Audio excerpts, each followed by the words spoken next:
Bienvenue dans cette nouvelle vidéo dans laquelle nous allons voir comment coder une fonction qui va nous permettre de clôturer les positions ouvertes en cours le vendredi soir à 22h10, juste avant la fermeture du marché, pour éviter d'avoir des positions ouvertes tout le week-end et ainsi ne pas se prendre un gros gap le lundi matin.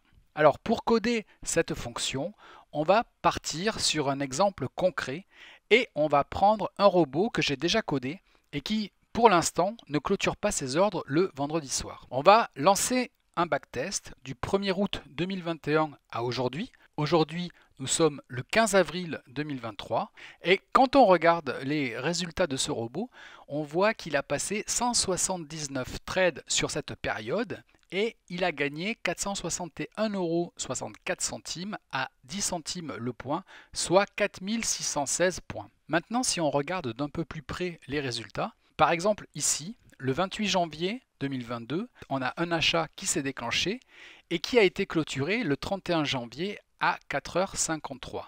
Si j'ouvre le calendrier, on voit que le 28 c'était bien un vendredi et le trade a donc été clôturé le 31 au matin. Et ça ne me plaît pas du tout, car moi, je veux clôturer systématiquement toutes mes positions ouvertes le vendredi soir à la clôture. Donc pour cela, on va rajouter une fonction à notre robot qui va nous permettre de clôturer systématiquement le vendredi soir à 22h tous les ordres ouverts qui sont en cours. Alors, on se retrouve sur le script de mon robot. Nous sommes dans la fonction onTick juste après mon ordre d'achat. C'est un ordre d'achat stop avec un stop loss de 19 points parce qu'il achète 2 points au-dessus de la demande. Donc ça fait 17 plus 2 et avec le spread, ça fait environ 20 points. Et on a un take profit d'environ 270 points. Donc pour détecter si on est vendredi, on va faire une condition et on va utiliser cette fonction qu'on avait déjà vue dans ma vidéo « Faut-il trader le vendredi ?» Cette fonction s'appelle Day of Week. Donc on va dire si Day of Week, qui est une fonction et qui retourne le jour de la semaine. Donc si Day of Week retourne le chiffre 5, le 0 c'est dimanche et donc le 5 c'est vendredi. Si la fonction retourne le chiffre 5, ça veut dire que nous sommes bien vendredi et donc on va faire quelque chose. Alors ici, je suis dans la déclaration des variables au tout début de mon script. Et j'ai mis des variables externes de start trading et de stop trading qui ensuite me permettent de déclencher mon robot selon les horaires que l'utilisateur va paramétrer. Alors si cela vous intéresse de savoir comment coder des paramètres de début et de fin de trading, je vous invite à acheter mon cours sur Udemy. Alors ici, je fais un peu de publicité, où on code de A à Z des stratégies de trading pertinentes avec des paramètres d'horaire de trading, mais également plein de fonctionnalités liées au money management ou à la gestion de position par exemple. Ok, là, je ferme la parenthèse publicité. Alors ici, l'heure de début, c'est juste avant l'ouverture du Nasdaq, c'est-à-dire 15h29. Ici, c'est 16h29, mais il y a une heure de décalage parce que je suis sur un broker anglais, Darwinex. Donc de la même manière, on va déclarer une nouvelle variable que je vais appeler Cut Last Trade, donc pour fermer le dernier trade. Par défaut, cette variable elle sera égale à 23h10, heure anglaise, ce qui nous fait 22h10 pour l'heure française. Et ici, nous avons déclaré une variable string qui s'appelle currentTime. Cette variable currentTime, on va l'initialiser dans la fonction void onTick en début de déclaration de variable et elle sera égale à la fonction timeToString de la variable time. Et cette variable time, je vais la déclarer juste avant, ça sera une datetime et elle sera égale à la fonction timeLocal. Et ça va nous permettre de retourner l'heure actuelle. Si vous souhaitez plus d'explications sur les datetime, sur la fonction timeLocal, je vous invite à consulter mon cours sur Udemy. Vous avez 4h16 de vidéos et tous les codes sources des stratégies qu'on va coder sont disponibles en téléchargement. Voilà, ça c'est dit. Ok, maintenant on va dire s'il est 22h10 ou plus, donc if, si cette fonction string substring, cette fonction qui va nous permettre de convertir l'heure actuelle, ici current time, si l'heure actuelle est plus grande ou égale à notre variable cutLastTrade, qui correspond à cette variable externe qui est paramétrée à 22h10 heure française, eh bien, on va lancer notre fonction closeLastTrade. Et c'est cette fonction qui va nous permettre de clôturer notre dernier trade ou nos derniers trades. Je fais également une petite parenthèse sur cette fonction string substring. C'est une fonction qui va nous permettre d'extraire une partie d'une chaîne de caractères. Ici, c'est les 5 caractères qui constituent l'horaire. Mais en fait, dans cet exemple précis, on peut très bien l'enlever. Et si j'enlève tout ça et que je fais juste current time doit être plus grand ou égal à cutLastTrade, eh bien, ça fonctionnera de la même façon.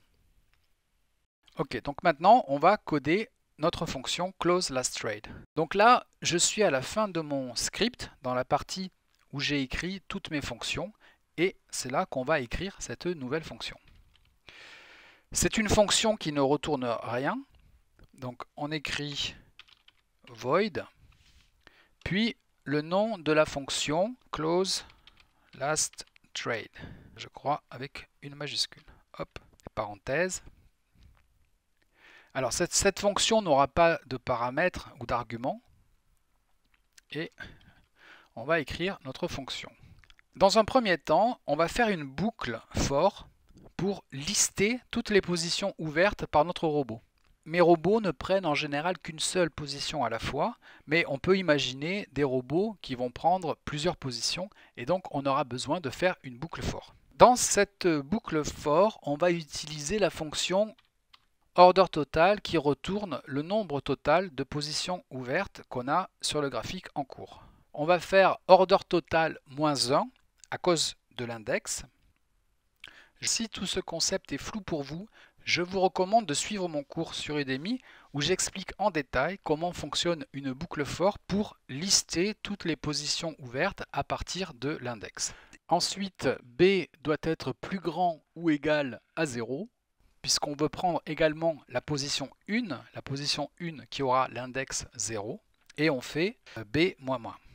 Donc on décrémente la valeur de B. Dans cette boucle, eh bien maintenant, on va sélectionner toutes les positions ouvertes grâce à la fonction orderSelect. Alors on va prendre en premier paramètre notre variable B, et en deuxième paramètre, Select by Pose, Select by Position, qui nous permet de sélectionner les positions ouvertes. Et en troisième paramètre, le mode Trade. Donc là, on a sélectionné toutes les positions ouvertes. Maintenant, on va affiner la sélection. On va ne prendre que les positions ouvertes sur le graphique en cours. Alors moi, c'est le Nasdaq, mais la fonction marchera sur le graphique de votre choix. Donc pour cela, on va utiliser la fonction orderSymbol. OrderSymbol retourne le graphique où est positionné le robot et on veut que cette fonction orderSymbol soit égale au graphique en cours, c'est-à-dire à la fonction symbole. On va continuer d'affiner encore la sélection en ne prenant que les ordres d'achat. On va utiliser la fonction orderType qui retourne le type d'ordre. Moi, il s'agit d'ordre d'achat, donc je mets op buy. Donc orderType doit être égal à op buy, mais si vous voulez sélectionner que les ordres de vente, eh bien vous mettrez orderType doit être égal à op sell. Et enfin, on va sélectionner les ordres qui sont identifiés par le numéro magique, et donc on va utiliser la fonction orderMagicNumber qui retourne le numéro magique du robot. Et ce numéro magique, il doit être égal à mon numéro magique à moi, donc la variable magic. Vous pouvez aussi passer le numéro magique en paramètre et le déclarer ensuite quand on va appeler la fonction. Donc là, si ces 4 conditions sont réunies, j'aurai sélectionné les ordres en cours sur le graphique, en l'occurrence le Nasdaq, les ordres d'achat et qui ont le numéro magique 1129. Et maintenant, puisque j'ai sélectionné le ou les bons ordres, eh bien, il ne me reste plus qu'à les clôturer. Et pour les clôturer, je vais tout simplement utiliser la fonction order close. Alors, order close, c'est cette fonction qui va nous permettre de clôturer l'ordre en cours. Et on va spécifier en premier paramètre la fonction order ticket qui va me permettre de retourner le numéro du ticket de l'ordre sélectionné. Le deuxième paramètre, eh bien, ce sera ma variable lot. Puis, je veux clôturer l'ordre sur l'offre, donc le bid.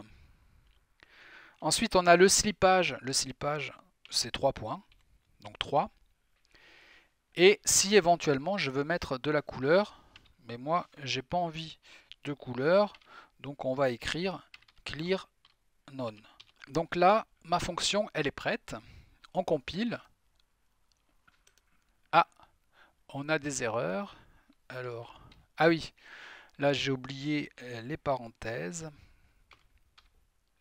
Et là, j'ai oublié le point virgule. Ici, tac. Et là, on n'a plus d'erreur. Donc parfait. Maintenant, si je relance mon robot en backtest, on va pouvoir vérifier si le robot va bien clôturer le trade du 28 janvier à 22h10. Tac. Alors, on regarde les résultats. Eh bien, on s'aperçoit que c'est encore mieux que tout à l'heure puisqu'il a passé 179 trades, mais il gagne maintenant 472,77 € à 10 cents le point, c'est-à-dire 4727 points. Donc, si on regarde maintenant en détail les résultats, et qu'on va à la journée du 28, hop, eh bien on s'aperçoit ce coup-ci, il a passé le trade comme tout à l'heure. Par contre, il a bien clôturé la position à 23h10 heure anglaise, donc 22h10 pour l'heure française, avec un gain de 21,58 €. Donc le trade était déjà gagnant et il n'a pas pris le risque de laisser la position ouverte tout le week-end. Donc maintenant, le vendredi soir, je suis tranquille, je peux aller au restaurant, je n'ai pas besoin de revenir clôturer mes positions. Le robot va clôturer tous les ordres systématiquement à 22h10. Si je veux clôturer les positions ouvertes tous les soirs à 21h59, parce que par exemple, je trade le CAC 40 et que le marché clôture à 22h et que je n'ai pas envie de risquer d'avoir un gap le lendemain matin, eh bien, je renseignerai 21h59 dans ma variable cut last trade et ici, il me suffit d'enlever cette condition day of week. Et donc, si je fais ça, tous les ordres que j'ai en cours se clôtureront systématiquement à l'heure que j'aurai définie dans ma variable externe cut last trade. Voilà, j'espère que cette vidéo vous a plu et que cette fonction vous sera utile dans l'élaboration de vos prochains robots. Merci à tous et à bientôt.